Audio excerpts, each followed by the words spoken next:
misaotra anao zay ry tompo ty anay fa mbola nometombonandro haniderana ny vavaka ataona ankininaminao fa lehibe toko fitiavanao ny mpanompona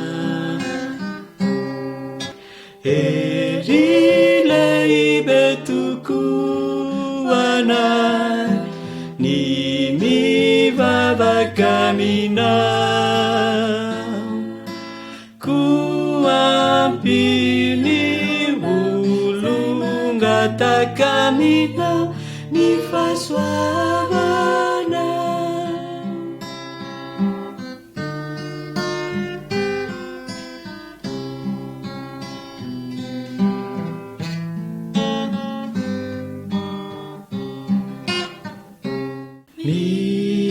misaotra anao zay ry tompo ty anay fa mbola nomenombonandro haniderana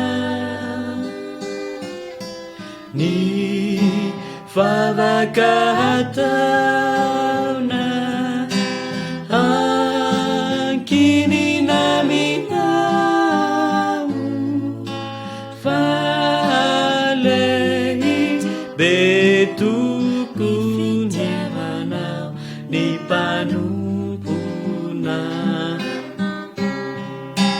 ery lehibe tokoana ny mivavaka aminao ko ampiny olongataka aminao ny fahasoavana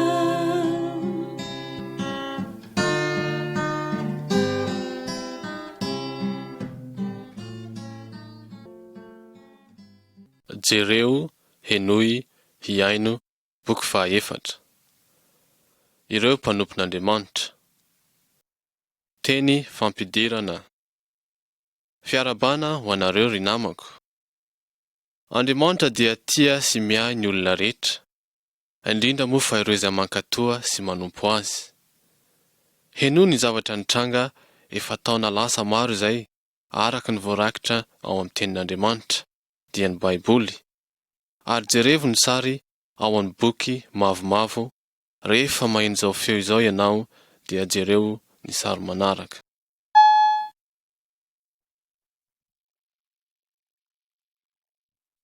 Sary voalohany. Fianakaviana iray nandositra ny mosary. Rota toko voalohany ny andininy voalohany ka hatramin'ny 5. Andriamanitra no namorona ny olona rehetra, saingy izy rehetra ireo dia efa nivadika taminy. Andriamanitra dia nisafidy ny olona Israely mba hahafantatra azy sy hidera azy. Kanefa na dia ny firenena Israely aza tamin'izany fotoana izany dia nanohitra azy. Izy ireo dia nanompo ireo sampy sy ireo andriamanitra tsy izy tahaka ireo firenena hafa manodidina azy. Andriamanitra dia nitondra ady sy mosary ho amin'ny zanak'Israely mba hamerenana azy ireo aminy. Nandritra ny mosary dia nisy fianakaviana iray nanapa-kevitra handeha any amin'ny tany Moaba mba hahita sakafo. Nandritra ny 10 taona no niainan'izy ireo tao amin'ny firenena io. Ny raim-pianakavianany dia manontany, ary ny zanany roalahy dia nanambady vehivavy avy tao Moaba. Saingy izy roalahy ireo koa dia manontany. Ny reniny sy ireo vinantiny roa vavy no sisa tavela tao amin'ny tany vahiny io.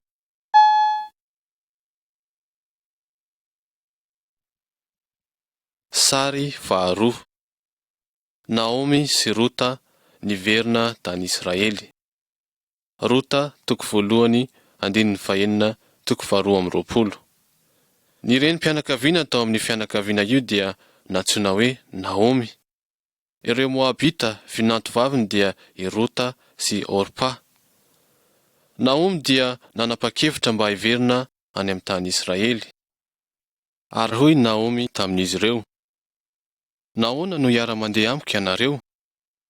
Mbola misy zazalahy va ato an-kiboko mba ho vadinareo? Miverena ihany ry zanako vavy, fa efa antitra aho ka tsy ahazo vady intsony tsy akory. Andriamanitra dia efa naninjitra ny tanany amiko. Orpa dia nanoroka any Naomi ka nandeha niverina tany amin'ny trano ray aman-dreniny. Fa Rota kosa nifikitra taminy ihany ary nanao hoe: aza manery ahy andao anao, izay alehanao no alehako ary izay toeranao no toerako. Ny firenenao no fireneko ary ny Andriamanitrao no Andriamanitro. Ary Rota dia nandeha niaraka tamin'i Naomi tamy Betlehema any amin'ny tanin'i Israely.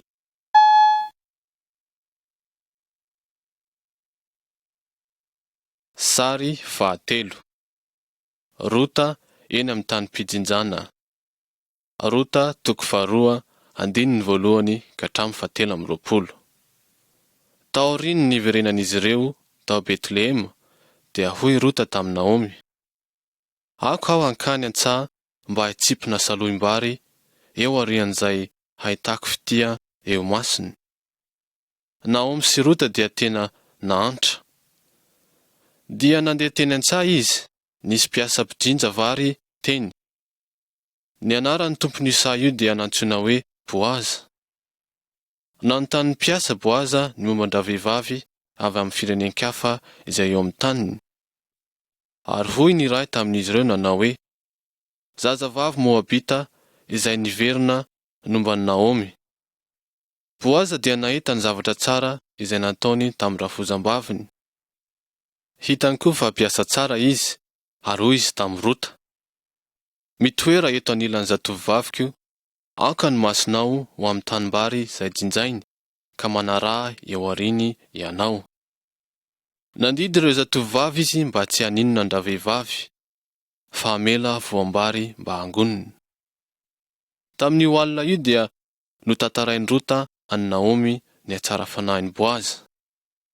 Hoy Naomi nanao hoe: ho tahian'Andriamanitra anie izy dia havantsika akaiky.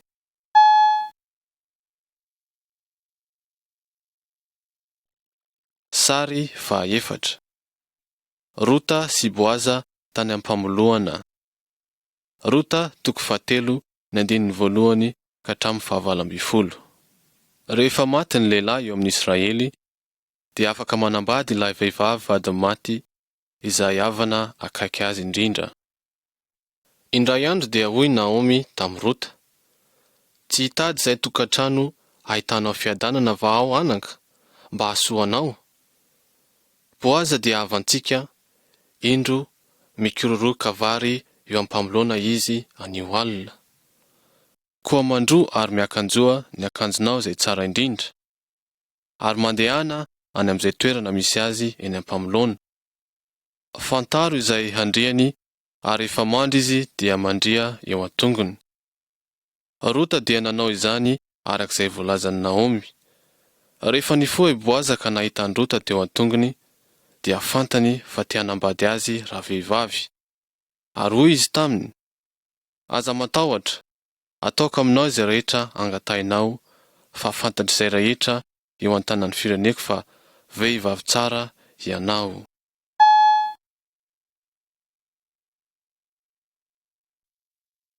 Sary fahadimy. Boaza sy ireo loholona tao Betlehema. Rota toko fahaefatra ny andininy voalohany ka hatramin'ny faharoa amby roapolo. Boaza dia niantso loholona 10 hivoro teo amin'ny vavahadin'i Betlehema. Ny havana akaiky dia manana ny zoany hanambady an'i Rota mialohan'ny rehetra, fa izy ireo dia nifanaraka fa Boara dia tokony hanambady andra-vehivavy. Ho mariky ny fifanarahany, nomen'ilay havany azy ny kirarony. Izany ny fombafomba tao Israely. Ka Boaza dia naka any Rota mba ho vadiny. Dia nanana zanakalahy antsoina hoe Obeda izy ireo, ary hoy ireo vehivavy tamin'ny Naomi: isaorana anie Andriamanitra izay tsy namelanao androany tsy hanakavana mahavitra, ary aoka halaza ny anarany eo amin'ny Israely. Dia hamelona ny ainao sy ny taizanao izy rehefa antitra ianao. Fa niteraka azy ny vinantinao vavy izay tianao ary tsara lavitra aminao mihoatra noho ny zanakao 7 lahy.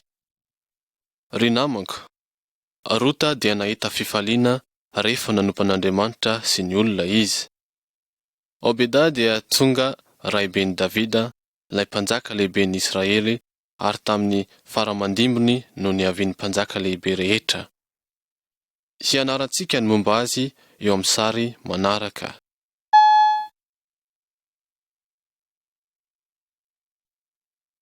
Sary fahaenina. Maria sy ny anjelon'Andriamanitra. Luka 1:19-20 ka hatramin'ny 7:30, ary Luka 2:1-1 ka hatramin'ny 7. Taranaka maro taty aorian'i Rota, Andriamanitra dia nifidy vehivavy iray mba hanompo azy. Ny anarany dia Maria, izy dia taranaka avy amin'ny Rota. Maria dia virjiny, izy dia voafofo ho vadin'ny lehilahy atao hoe Josefa. Fa ny alohan'ny nanambadiany izy ireo dia niseho tamin'i Maria ny anjelon'Andriamanitra, ary hoy izy taminy: aza matahotra ry Maria, fa efa nahita fity tamin'Andriamanitra ianao. Hitoejaza ianao ka hiteraka zazalahy, ary ny anarany dia ataonao hoe Jesosy. Izy no lehibe ka ataonao hoe zanaky ny avo indrindra, ary ny fanjakany tsy hanapahataperana. Maria nilaza tamin'ilay anjelo nanao hoe: inty ny ankizivavin'ny Tompo, aoka anio tonga amiko araka ny teninao. Ny fanahy masin'Andriamanitra dia tonga teo amin'ny Maria, ary dia nitoejaza izy ka niteraka zazalahy ka nataony hoe Jesosy ny anarany. Ary Maria dia lasa renin'i Jesosy izay zanak'Andriamanitra, satria Maria dia nankatoan'Andriamanitra ka ilay mpamonjy Jesosy dia naterany. Rehefa mankatoan'Andriamanitra isika dia afaka manao zava-dehibe sy mahagaga amin'ny alalantsika izy.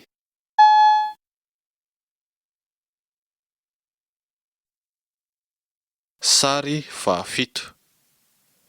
Hana nivavaka tamin'Andriamanitra. Samuel voalohany, toko voalohany, ny 1 ka hatramin'ny 20. Taorian'ny fotoanan'i Rota izay tao amin'ny tanin'ny Israely dia nisy vehivavy iray antsoina hoe Hana. Izy io dia nanompo an'Andriamanitra ary te hankatoa azy. Ny vadiny dia tena tia azy, saingy Hana dia tsy nanam-pifaliana satria izy dia tsy afaka nanananaka. Isan-taona dia nandeha tao amin'ny tranon'Andriamanitra, izay toerana nideran'izy ireo an'Andriamanitra tany Silo izy ireo. Izy ireo dia naka-fanatitra ary nanao izany ho an'Andriamanitra. Hana nankao amin'ny tranon'Andriamanitra ka nanao hoe: Andriamanitra o, raha mba hahatsiaro ahy ianao ka hanome zazalahy ho ahy, dia omeko anao kosa izy amin'ny andro rehetra iainany. Ny molony ihany no etsiketsika raha niresaka tamin'Andriamanitra izy, fa ny feony tsy re akory. Eli ilay lohan'ny mpisorona nahita azy, ary noheveriny fa mamo raha vehivavy. Ren'Andriamanitra nefa izany vavaky Hana izany, ary taoria izany dia nananjanaka-lahy izy. Nantsoiny hoe Samuel izy. Ry namako, Andriamanitra dia raintsika izay any an-danitra. Raha tia azy isika dia afaka mangataka aminy isika hanome izay zavatra rehetra ilaintsika. Andriamanitra dia mahafantatra izay rehetra ilain'ny zanany, ary izy dia afaka manome izany ho an'izay mangataka aminy amin'ny anaran'i Jesosy.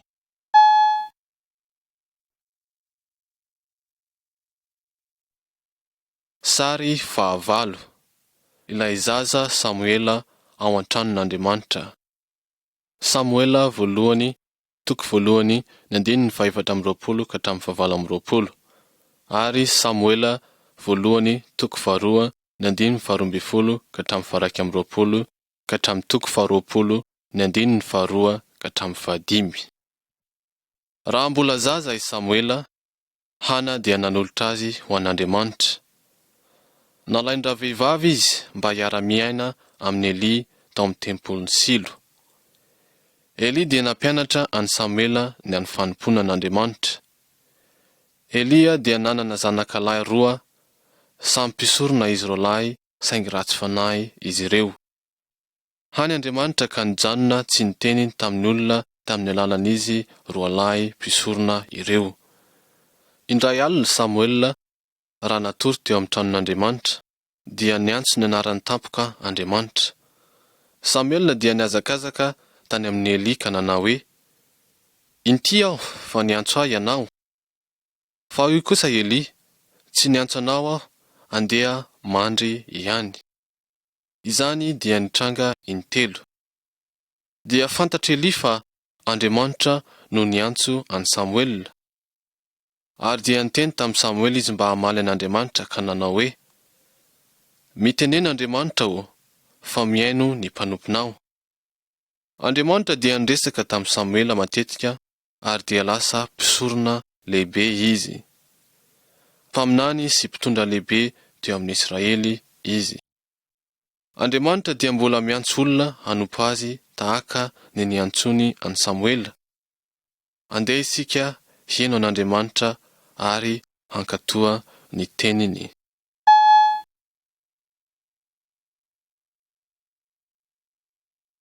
Sary 7. Samuela mivavaka ho an'ny Israely. Samuela voalohany toko 7 ny andininy 2 ka hatramin'ny 420. Eksodosy toko 20 ny andininy 2 ka hatramin'ny 15. Andriamanitra dia nanafay ireo zanak'Elia roalahy ratsy fanahy. Izy ireo dia maty tany anady ary ireo Israely dia resin'ny Filistina. Nandritra ny 20 taona dia teo ambany fifehezan'ny Filistina ny Israely. Ary hoy Samuela tamin'ny olona, "Raha miverina amin'Andriamanitra amin'ny fonareo rehetra tokoa ary ianareo, dia hario hiala aminareo ny andriaman-kafa ka ampiomany ny fonareo an'Andriamanitra. Ary aoka izy ihany no tomponareo, dia hamonjy anareo amin'ny tanan'ny Filistina izy." Ireo Israely dia nankatoa an'i Samuela, ka tonga niangona tamin'ny toerana iray izy ireo. Ary avy eo Samuela nanao fanatitra ho an'Andriamanitra ary nivavaka ho an'ny Israely. Ireo Filistina dia nivory niaraka mba hanafika an'i Israely. Kanefa Andriamanitra dia nampikotrokorana mafy tamin'ny Filistina. Ireo Filistina dia nandositra tamin'ny tahotra, ary ny Israely dia afaka nandresy azy rehetra. Andriamanitra dia efa nandidy ny firenena rehetra. Izao no tompo Andriamanitrareo. Aza manana andriaman-kafa mialohako ary aza manompo azy.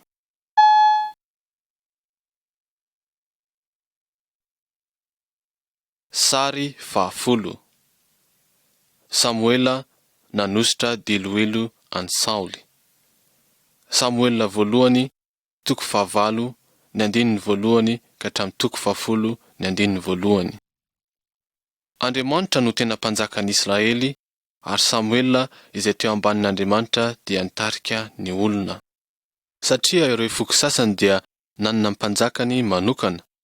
Ireo Israely ihany koa dia te hanana lehilahy iray mba ho mpanjakany. Samuela dia nankasitraka raha naheno izany. Fa io kosa Andriamanitra taminy, "Eno ihany ny tenin'ny olona amin'izay rehetra lazaina aminao, fa tsy ianao no laviny, fa izao no laviny tsy hanjaka aminy." Dia nisy lehilahy tanora iray nantsoina hoe Saoly. Lava ranjanana izy sady tsara tarehy. Indray andro Saoly nandeha nitsidika an'i Samuela. Rehefa hitan'i Samuela ny fidirany dia hoy Andriamanitra tamin'i Samuela, "Inty ilay lehilahy, izy no hitondra ny oloko." Ary Samuela nitondra tavoara feno diloilo ka nanidina ny diloilo teo andohan'i Saoly. Izany no marika fa izy no voafidy ho mpanjaka. Nandritra ny 40 taona no nanjakan'i Saoly teo amin'ny Israely.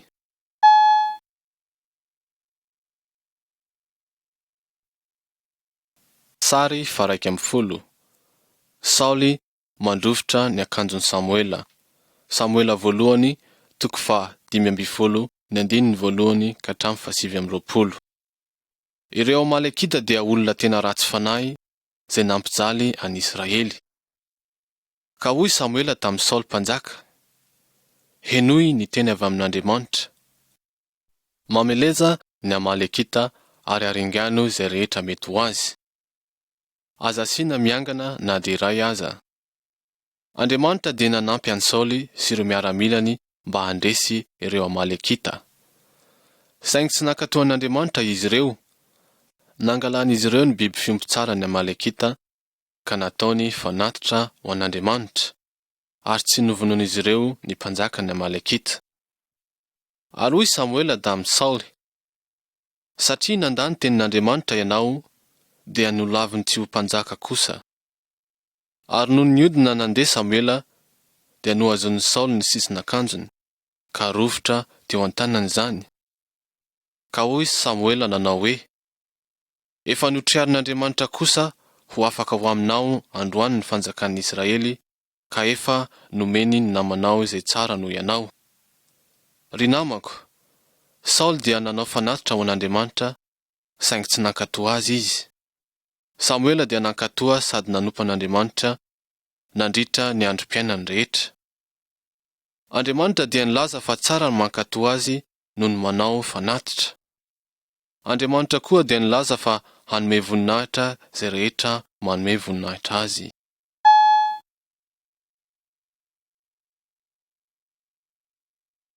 Sary 2. Jesosy tao an-tranon'Andriamanitra. Luka 2:1-20 ary Luka 1:1-5. Taona maro taorian'i Samuela dia nisy zazakely nantsoina hoe Jesosy tany Israely.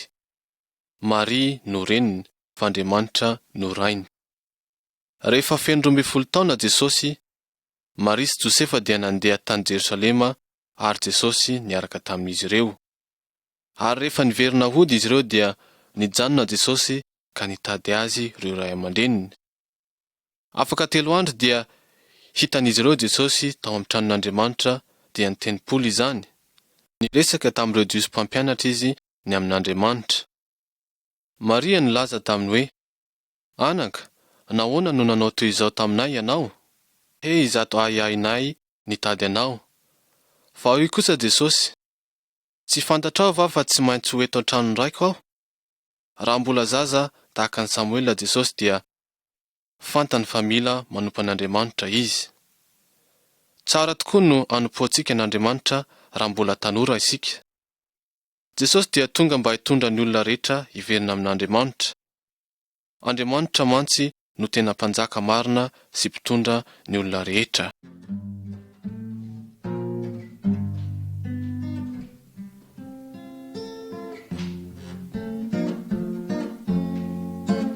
Ry Jesosy mba tantano ho tafita soary ka hambeno sy sakano zay rehetra lozaty.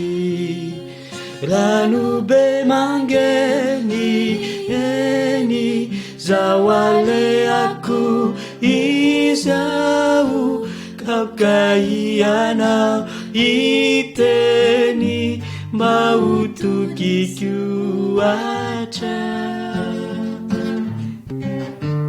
ry Jesosy mba tantano ho tafita soary ka hambeno sy sakano zay rehetra lozaty. Rano be mangeny eny zao aleako izao laoka ianao hiteny mba ho tokiko hatrany.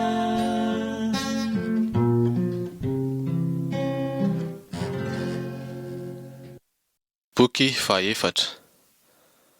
Ireo mpanompon'Andriamanitra. Teny fampidirana. Ny akamaroan'ireo lehilahy lehibe indrindra izay niaina teto an-tany dia saika mpanompon'Andriamanitra. Ity kasety ity dia anambara aminao izao ny fomba nataon'Andriamanitra ahatongan'izy ireo ho mpitondra lehibe teo amin'ny olona.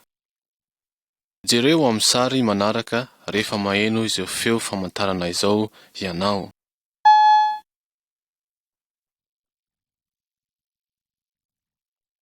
Sary 17.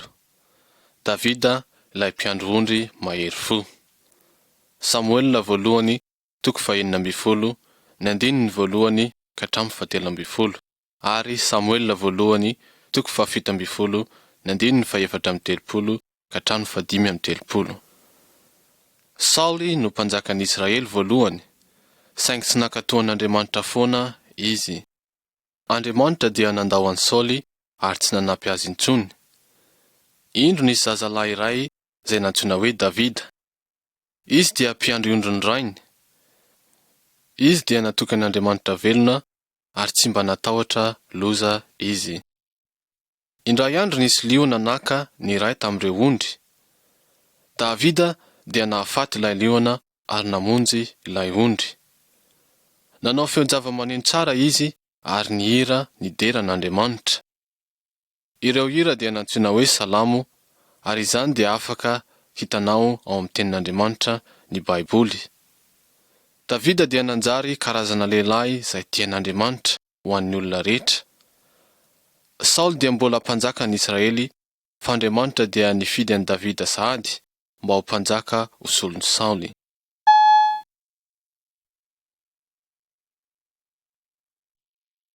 Sary 17. Davida sy ilay olona goavana be. Samuel voalohany 17 andininy voalohany ka hatramin'ny 450 ary Samuel voalohany 2 andininy 30. Indro nisy ady nanelanelana an'ireo Filistina sy Israely. Ireo Filistina dia nanana olona goavana be izay nantsoina hoe Goliata. Niantsony miaramila ny Israely izy ka nanao taminy hoe, mifidiana lehilahy iray ianareo. Raha tahiny maharesy ahy izy ka mahafaty ahy dia ho mpanomponareo izahay. Fa raha resy kosa izy ka matiko dia ho mpanomponay ianareo. Ireo miaramila ny Israely dia natahotra ny Goliata. Tsy nisy olona sahy niady taminy. Ary hoy Davida kely nanao hoe, iza io Filistina izay mampatahotra ny miaramilan'Andriamanitra velona io? Davida dia tsy natahotra azy. Fantany fa Andriamanitra dia nampy azy hamono ilay lehilahy goavana be io satria niady dia an'Andriamanitra. Dia naka tsamitady ary nakavato izy ka nalefany teo amin'ny andron'ilay lehilahy goavambe. Goliata dia nianjera teo amin'ny tany ary Davida niazakazaka teo aminy. Naka ny sabatry Goliata izy ary nanapaka ny lohany. Ary ireo miaramila n'Israely dia afaka nandresy ireo Filistina. Andriamanitra nilaza ao amin'ny teniny fa izay manome voninahitra azy dia mba homeny voninahitra ihany koa.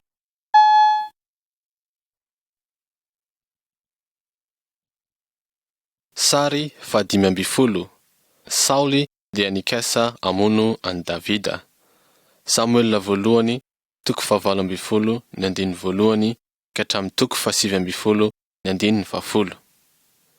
Tamin'ny voalohany Saul dia nankasitraka an'i Davida satria namonjy an'i Israely izy. Nanjary lasa mpitondra miaramila lehibe teo amin'ny tanin'i Israely izy ary ireo Israely dia faly tokoa nanaraka azy. Ary dia nanomboka ny alina sy natahotra azy Sauli. Indray andro dia nitendry lokanga tamin'ny tanany ho an'i Sauli izy. Dia nikasa hamono azy Sauli satria nisy fanahy ratsy nilatsaka taminy. Nandray ny lefiny Sauli ary natorany tany amin'ny Davida. Ary tsy nahavoa azy izany fa nitsatoka teny amin'ny rindrina. Taorian'izany Saoly dia nikasa ny hamonan'i Davida foana. Fa Andriamanitra dia niaro Davida tamin'ny nandefasany ny zanak Saoly Jonatana sy Israelita maro mba hiady amin'ireo fahavalo. Na izany aza nefa dia voatery hiala lavitra amin'ny Saoly ihany Davida.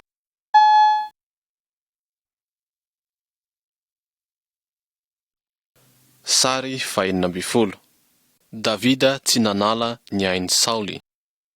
Samuela voalohany 4:20, Andininy voalohany ka hatramin'ny 5:20. Romanina 5:5, Andininy voalohany ka hatramin'ny 7, Andininy 20. Saoly sy ireo miaramilany dia nandeha mba hisambotra ny Davida tany anefitra. Indray alina raha mbola natory Saoly sy ireo miaramilany, dia niditra tao amin'ny tompony Saoly Davida sy ny namany Abisai. Abisai dia nikasa hamono ny mpanjaka eo am-patoriana, fa Davida nanakana azy. Hoy Davida nanao hoe, Andriamanitra dia hamely izay rehetra manisy ratsy ny mpanjaka voafidiny. Davida naka ny lefiny sy ny tavoara fitondran-drano teo anilan'ny lohan'i Saoly. Ary rehefa tafavoaka ny toby izy ireo dia niantso mafy Davida ka nanaitra ny miaramila. Ary hoy izy tamin'ny Abnera, izay tompon'andraikitra ny amin'ny fiarovana ny mpanjaka, nahoana ianao no tsy miambina ny mpanjaka tomponao? Jereo no manodidina anao, fa aiza moa ny lefin'ny mpanjaka sy ny tavoara fitondran-drano teo amin'ny kaikin'ny lohany? Taorian'izany dia hoy Davida tamin'i Saoly, fa tahaka ny nanaovako ny ainao ho lehibe androany, no mba anaovany Andriamanitra ny aiko lehibe kosa, ka hanafany ahy amin'ny fahoriako rehetra. Dia lasa Davida fa Saoly kosa nitodi-doha niverina. Ry namako, aza mamaly ratsy izay nanao ratsy anao, fa Andriamanitra no hamaly azy ireny arak'izay nataony avy.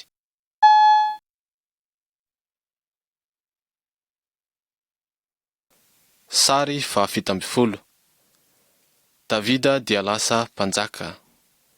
Samuela voalohany 1:30, Andininy voalohany ka hatramin'ny 9, ary Samuela faharoa 5:5, Andininy voalohany ka hatramin'ny 7, Andininy 20.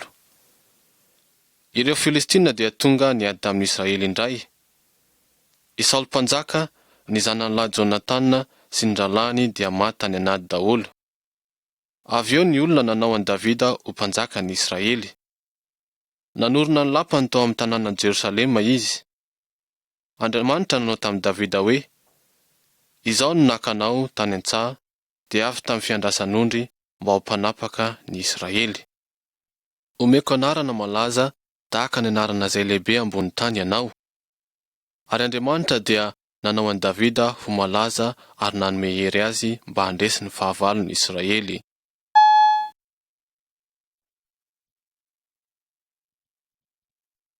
Sary 19.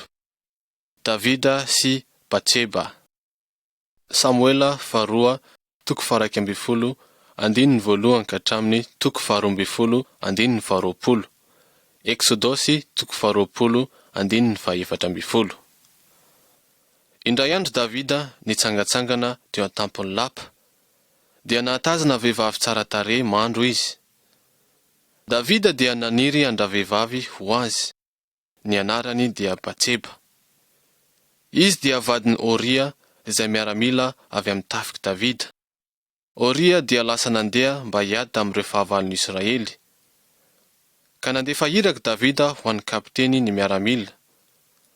Nolazain'ilay kapiteny mba hanao izay hahafaty an'i Oria any amin'ny ady. Ary avy eo Davida naka ny Batseba mba ho vadiny. Saingy ny zavatra izay nataon'i Davida dia tsy nankasitrahan'Andriamanitra. Ny voalohany zanak Davida sy Batseba dia maty, ary Davida voatery nangataka famindrapo tamin'Andriamanitra tamin'ireo zava-dratsy izay nataony. Ny tenin'Andriamanitra manao hoe, aza mijangajanga.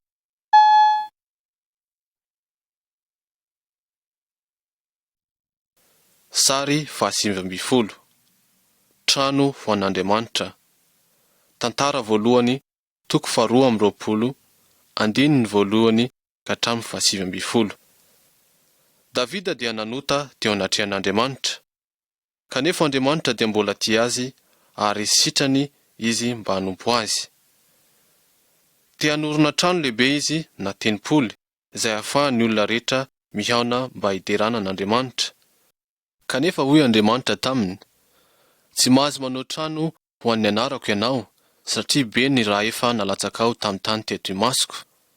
Fa indro ianao hiteraka zazalahy izay ho lehilahy miadana. Ka ny anarany dia atao hoe Solomona. Izy no hanao trano ho an'ny anarako. Izaho ampitoetra ny seza fiandrianan'ny fanjakany amin'ny Israely mandrakizay.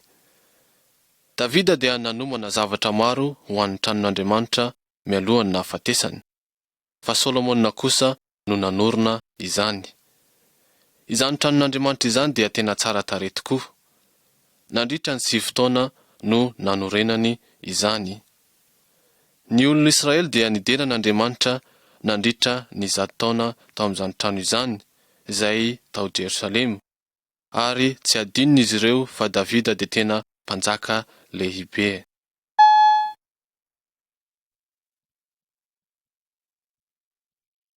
Sary 20.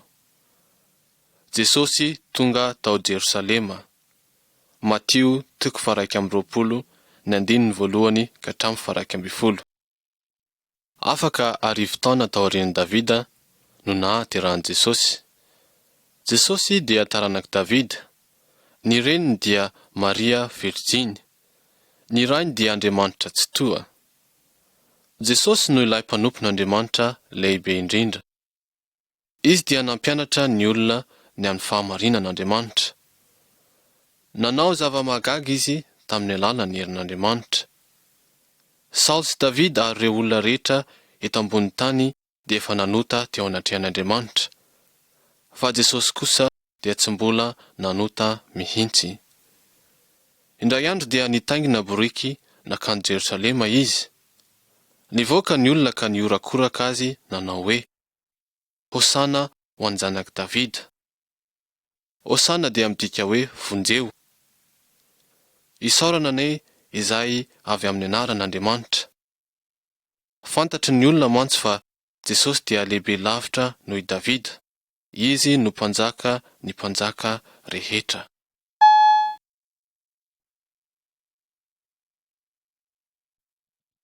Sary 21. Ireo goaka nitondra sakafo ho an'i Elia. Mpanjaka voalohany 17 ny 1 ka hatramin'ny 9. Tao aorian'i Davida sy Solomona dia nisy mpanjaka hafa maro nitondra ny Israely. Iray tamin'ireny lehilahy iray nantsoina hoe Ahaba. Nanana vady ratsy fanahy izay nantsoina hoe Jezebela izy. Raha vehivavy dia nandringana olona maro mpanaraka n'Andriamanitra, ary nanery ny olona izy mba hanompo ireo andriamaniny Bala. Eli dia mpaminany lehibe n'Andriamanitra. Nandeha tany amin'ny Ahaba izy ka nanao hoe, raha mbola velona koa ny Tompo Andriamanitra izay tompoko, dia tsy mba hisy ranonando na orana mandritra ireo taona ho avy raha tsy izao indray no miteny. Ary Andriamanitra dia nandefa mosary teo amin'ny tanin'ny Israely. Na dia teo azy izany dia mbola nitany mpanompony Elia foana Andriamanitra. Naniraka ny Elia ho any amin'ny toerana natao hoe Kerita Andriamanitra, izay ahafahany misotro ny renirano. Ary isaky ny maraina sy ny hariva dia ireo goaka nitondra mofo sy hena ho an'i Elia mba hohaniny. Andriamanitra dia mitany mpanompony mandrakariva. Noho izany andeha isika hanompo azy ary hakatoa azy mba hikarakarany antsika.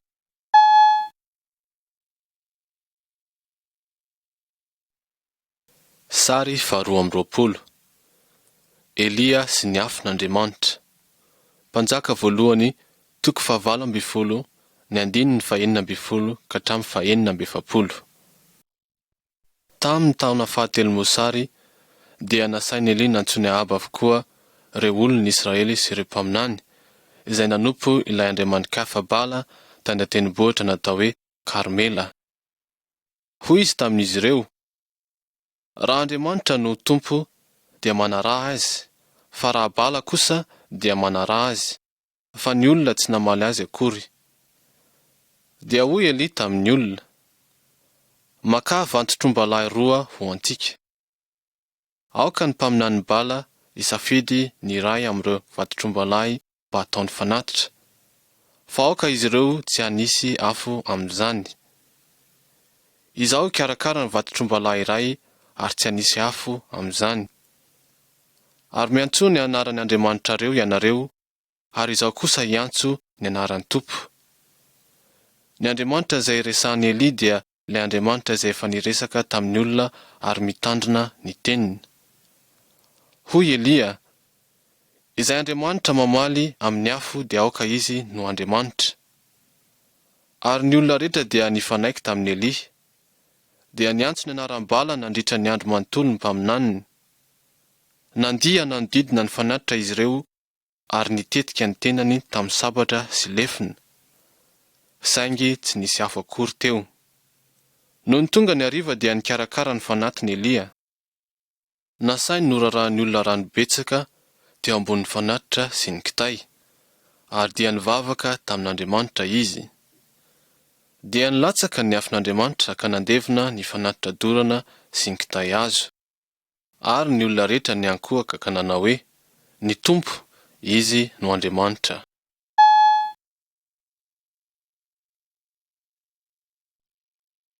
Sary 20. Elia miakatra any an-danitra. Mpanjaka voalohany 7:1, andininy voalohany ka hatramin'ny 1:20. Mpanjaka faharoa 2:2, andininy voalohany ka hatramin'ny 2:20.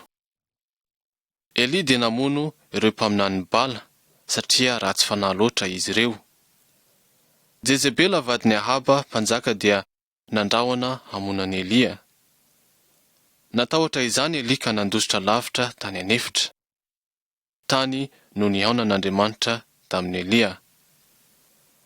Ary tao aorian'ny nitenen'Andriamanitra taminy dia tsy natahotra intsony izy. Nanohy nampianatra ny olona hanompo ilay Tompo Andriamanitra tokana sady marina Elia. Araka ny didin'Andriamanitra dia lasa mpanampin'i Elia i Elisa. Indray andro raha niara-nandeha izy ireo dia indro nisy kalesy afo sy soavaly afo nampisaraka azy 2 lahy. Ary Elia niakatra tamin'ny tafio-drivotra ho any an-danitra, ary Elisa dia tsy nahita azy intsony.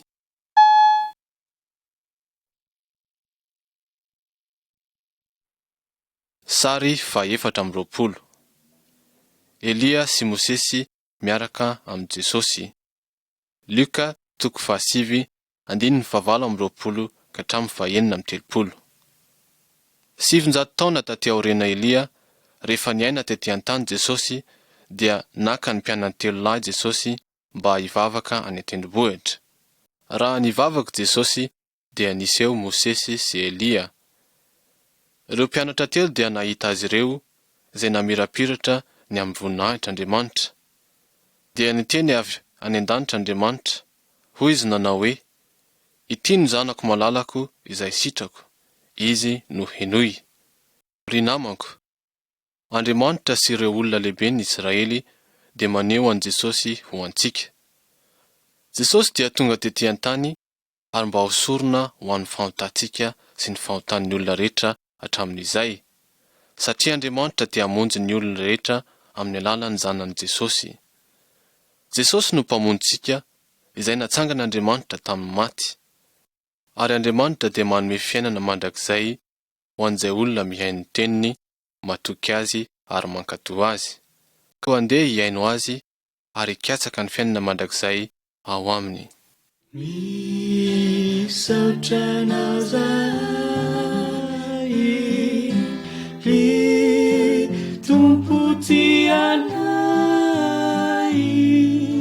fa mbola nomentombonandro haniderana. Ny vavaka taona ankinina minao, fa lehibe toko manompona. Hery lehibe tokoa anay, ny mivavaka aminao, koa ampiny olongataka aminao, ny fahasoavana